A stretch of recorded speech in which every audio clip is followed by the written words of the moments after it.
내가 원하는 것을 나도 모를 때.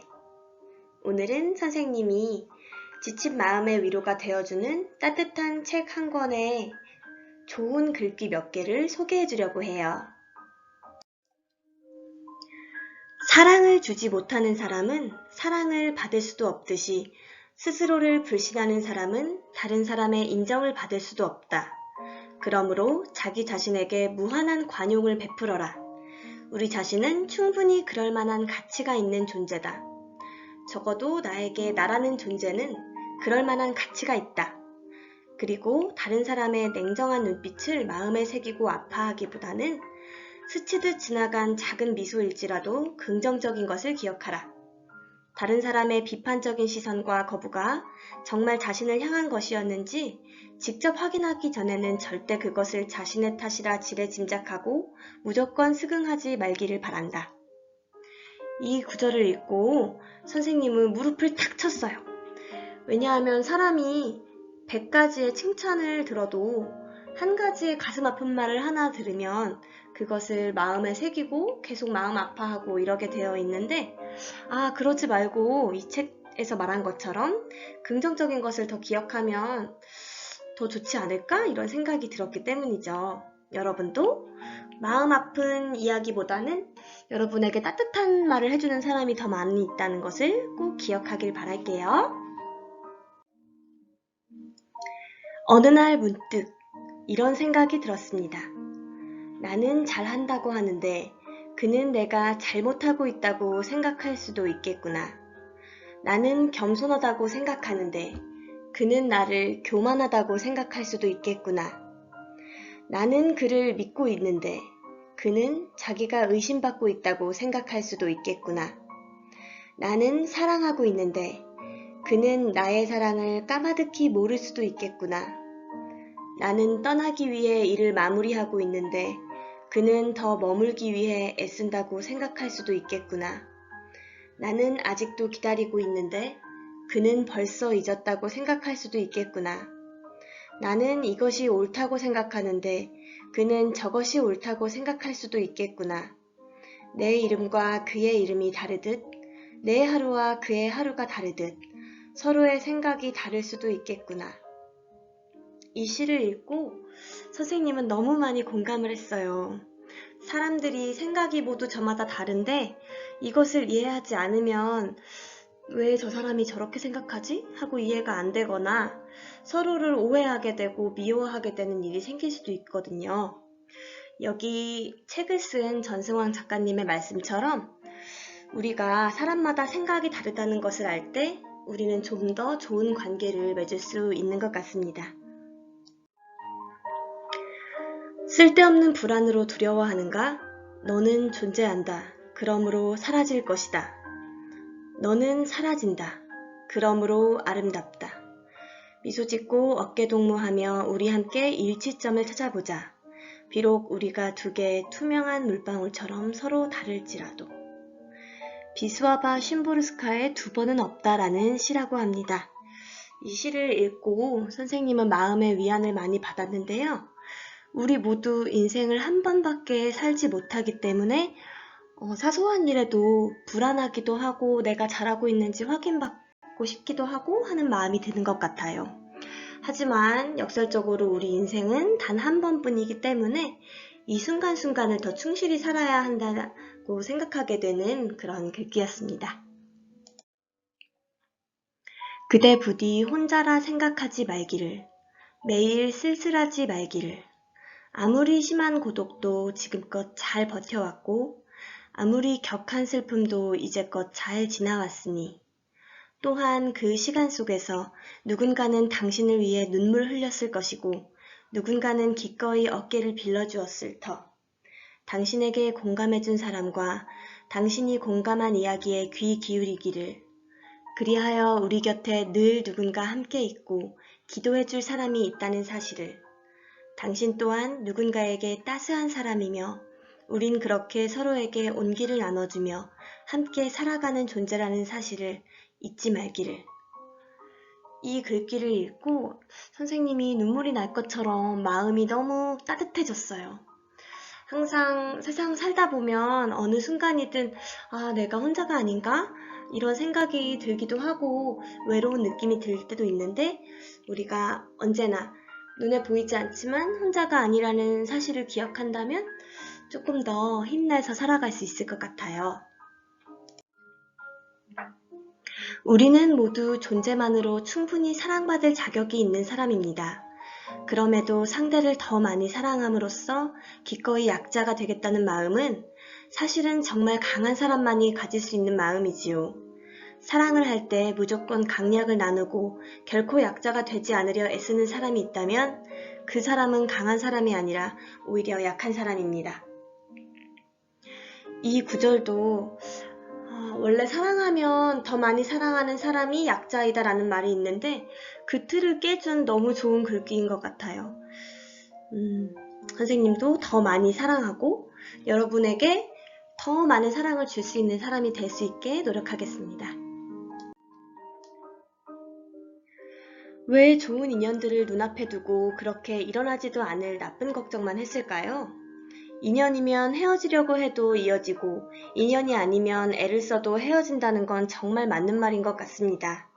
정말 잡고 싶었던 인연을 놓치게 된 일도 인연이라고 생각하지 않았는데 어느새 곁을 지켜주는 사람도 있었으니까요. 어떤 인연이 나와 함께할 인연인지 알 수 없다면 우리가 마주하는 그 모든 인연에 대해 가져야 할 자세는 하나입니다. 진심 그대로를 보여주는 겁니다. 주위 시선을 신경 쓰거나 일어나지도 않을 일들을 걱정하는 대신 말이지요. 선생님도 항상 사람을 대할 때 진심으로 그 사람의 눈을 보고 이야기하려고 노력합니다. 어떤 사람이 나와 계속 같이 손을 잡고 갈 인연이 될지는 모르지만 여러분도 처음 만나는 사람에게 따뜻한 미소로 그 사람을 대한다면 좋은 인연들이 많아져서 더 풍부하고 행복한 삶을 살게 될 수 있을 것 같아요. 엄마는 그래도 되는 줄 알았습니다. 하루 종일 밭에서 죽어라 힘들게 일해도 엄마는 그래도 되는 줄 알았습니다. 찬밥 한 덩이로 대충 부뚜막에 앉아 점심을 때워도 엄마는 그래도 되는 줄 알았습니다. 한겨울 냇물에 맨손으로 빨래를 방망이질해도 엄마는 그래도 되는 줄 알았습니다. 배부르다, 생각 없다, 친구들 다 먹이고 굶어도 엄마는 그래도 되는 줄 알았습니다. 발뒤꿈치 다 해져 이불이 소리를 내도 엄마는 그래도 되는 줄 알았습니다. 손톱이 깎을 수조차 없이 닳고 문드러져도 엄마는 그래도 되는 줄 알았습니다. 아버지가 화내고 자식들이 속썩여도 전혀 끄떡없는 엄마는 그래도 되는 줄 알았습니다. 외할머니 보고 싶다, 외할머니 보고 싶다. 그것이 그냥 넋두리인 줄만. 한밤중 자다 깨어 방구석에서 한없이 소리 죽여 울던 엄마를 본 후론 엄마는 그러면 안 되는 것이었습니다. 심순덕 시인의 엄마는 그래도 되는 줄 알았습니다. 라는 시입니다. 선생님도 어릴 때는 엄마는 그래도 되는 줄 알았어요. 그런데 어른이 되고 선생님도 아이를 낳고 엄마가 되고 보니까 엄마가 해주시던 그 모든 것들이 당연한 일이 아니라는 걸 너무 알게 되고 이 시를 보고 눈물이 날 것 같았어요. 여러분도 여러분의 엄마를 보고 그런 생각을 하고 있나요? 지금부터라도 엄마께 감사하다는 표현도 하고 사랑하다는 인사도 하면서 엄마가 해주시는 수고로움에 작은 보답을 해보는 게 어떨까요? 승환이 내 존재가 내 인생에서 가장 큰 의미다. 언젠가 당신 인생의 가장 큰 의미가 무엇인지 물었을 때 아버지는 이렇게 대답하셨습니다. 뭔가 뭉클하면서도 자기 자신이 아닌 자식인 저를 인생의 가장 큰 의미라고 말씀하시며 웃는 모습에 마음 한편이 아려오기도 했습니다. 선생님은 이 구절을 읽고 2년 전에 선생님 아버지께서 선생님한테 해주셨던 말씀이 떠올랐어요. 선생님이 어렸을 때는 아빠가 무뚝뚝하시고 그리고 좀 멀게 느껴져서 친근하게 대하지 못했는데 선생님이 아이를 낳고 그 아이한테 막 재롱을 부리면서 웃음을 지으시는 아버지 얼굴을 보니까 너무 기분이 좋아서 선생님이 아버지께 그런 말씀을 드린 적이 있어요. 아빠, 제가 지금 30 넘게 살아오면서 아빠한테 한 효도는, 가장 큰 효도는 제가 아들을 낳은 것 같아요. 이렇게 말했을 때 저희 아버지께서는 그렇게 말씀하셨어요. 잠깐 침묵을 하시다가, 혜인아, 네가 세상에 태어나 준 게 가장 큰 효도야, 임마. 이렇게 말씀을 하셨는데, 그 장면과 그 말씀, 목소리 이런 것들이 아마 선생님 죽을 때까지 잊혀지지 않을 것 같아요. 세상은 우울증으로 넘친다. 사람들은 우울증으로 약을 먹는다. 그건 그저 우울하기 때문은 아니다. 뇌가 보내는 불가피하고 불가역적인 신호다. 그걸 고백한다는 건, 병원을 제 발로 찾는다는 건, 자신을 다시 다듬어서 세상과 다시 연결 지점을 찾겠다는 의욕이다. 그런 사람들에게 필요한 건 다정함이다. 다정함이 당신의 친구들을 구원하지는 않을 것이다. 다정함이 세상을 구원하지도 않을 것이다. 하지만 우리는 세상을 구원할 수 있는 작은 가능성을 다정함으로부터 발견할 수 있다. 결국 우리는 하찮은 인간이다. 하찮은 인간과 인간은 결국 어떤 방식으로든 서로의 마음에 귀를 기울이며 세상을 살아낸다. 이 구절을 읽고 선생님은 학교에서 친구들에게 조금 더 다정하게 대해줘야지 라고 생각했어요.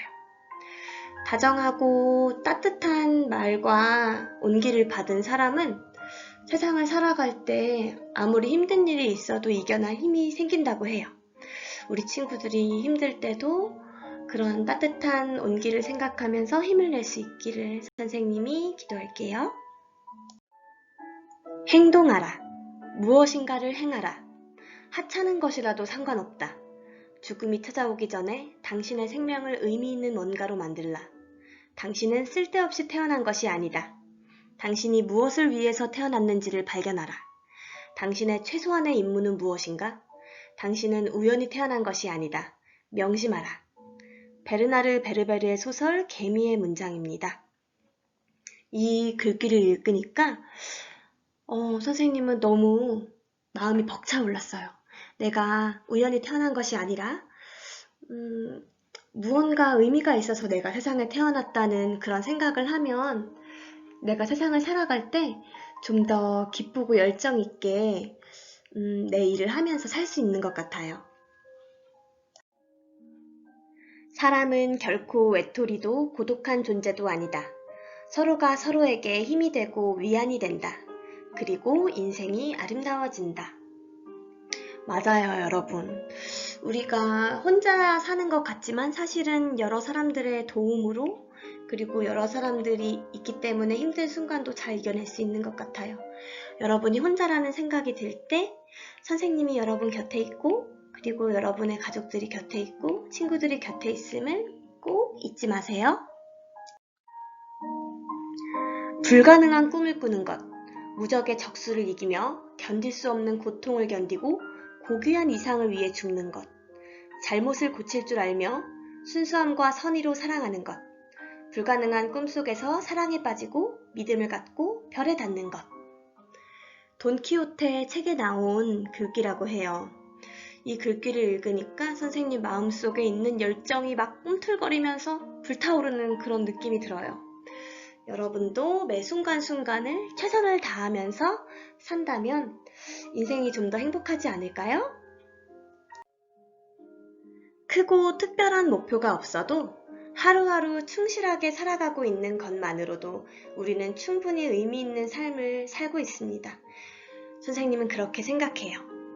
여러분 오늘 읽어준 책 내용 어땠어요? 비록 전체를 다 읽진 않았지만 선생님이 이 책을 읽으면서 너무 좋았던 부분을 여러분에게 꼭 소개하고 싶었어요. 여러분 오늘 하루도 잔잔하게 따뜻하게 행복함이 오래가는 그런 하루가 되길 바랄게요. 안녕.